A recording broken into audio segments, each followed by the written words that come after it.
et de conservation. Il a été inventorié, répertorié, il est géographiquement connu et ce site-là peut être commercialisé.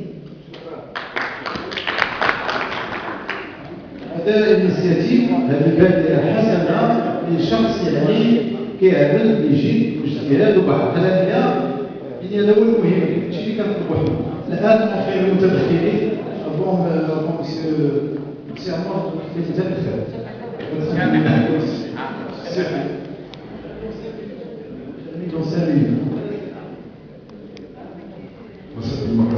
Comme je dois quitter avant, j'ai une réunion à Agadir.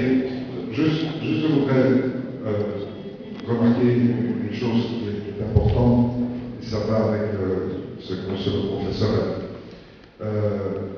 On est en train d'essayer de vendre, entre guillemets, de commercialiser des choses qu'on n'a pas.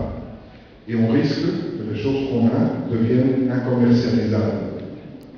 Si on n'a pas une idée claire de ce qu'on veut faire. Le grand souci de l'être humain, en général, par le tourisme, c'est savoir ce qu'il veut. On sait tous ce qu'on ne veut pas, mais on ne sait pas très bien ce qu'on veut. Donc, dans le tourisme, mieux que nulle part ailleurs, on a un besoin énorme de savoir ce qu'on veut faire avec chaque recours qu'on a. Il y en a qui sont utilisables, il y en a qui ne le sont pas. Il y en a qui doivent être utilisables, il y en a qui ne doivent pas l'être. Il y a des monuments en Europe qui avant on permettait de faire ce qu'on voulait. Si vous avez été dans mon pays, dans le sud de l'Espagne, l'Alhambra, à Granada, avant les groupes arrivaient, un guide, 50 clients, 54 clients, un bus.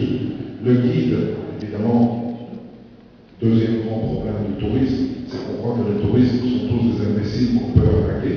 Le touriste est touriste, mais il n'est pas nécessairement un imbécile. Donc à l'époque, on avait un guide qui ramassait son groupe plus celui de son copain. Comme ça, il travaillait un, il facturait deux et en avant.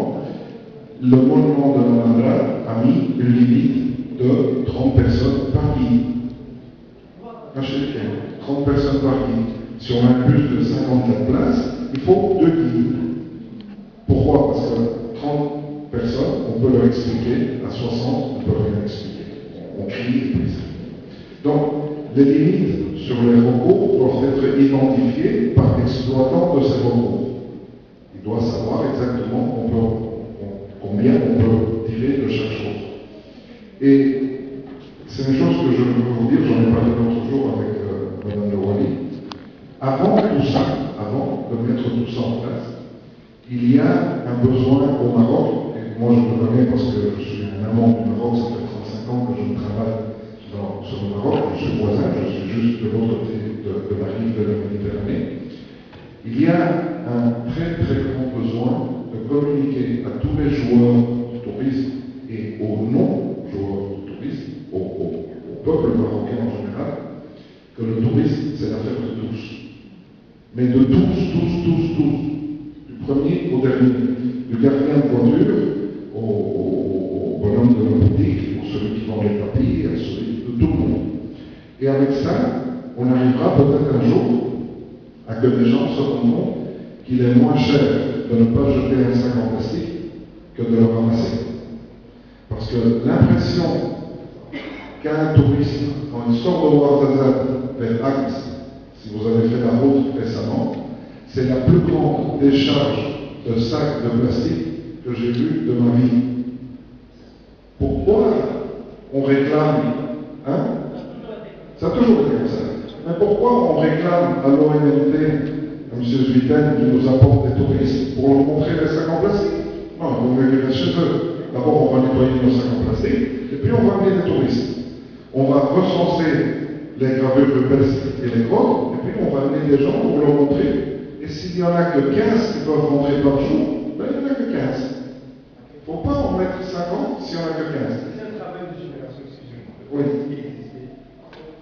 Bon, oui. Des nations, il y a des... Oui. Il y a un travail concret dans l'éducation. Sûrement, mais je peux vous dire que ça s'arrange. Voilà. Vous savez, dans les années 70, en Andalousie, sur les guides de tourisme allemand, il était marqué que l'Andalousie était un très beau pays, qu'il y avait des villages blancs qui sera caractérisé parce qu'à l'entrée et à la sortie du village, il y avait une décharge publique. On jetait la merde à la porte du village. Donc, et puis, avec le temps, les gens ont pris. Et maintenant, ça ne se fait plus. Donc, il faut mettre tout ça en avant. Il faut faire que notre pays soit tellement charmant que même s'il n'y a pas de tour opérateur, même si la rame n'existe pas, les gens vont venir. Mais ce n'est pas parce qu'on met des avions que les gens viennent. C'est parce que le pays est magnifique et les gens trouveront la façon de venir. Pourquoi Marrakech a plus de succès qu'Agadir? Parce qu'il y a l'émerveillement d'aller à Marrakech. Le jour où on saura faire ça à Agadir, on aura notre part du gâteau. Et le jour où Disney saura mettre en valeur exactement ce qu'il y a, ça va être vraiment magnifique. Voilà. Il faut juste travailler dessus. C'est mon opinion.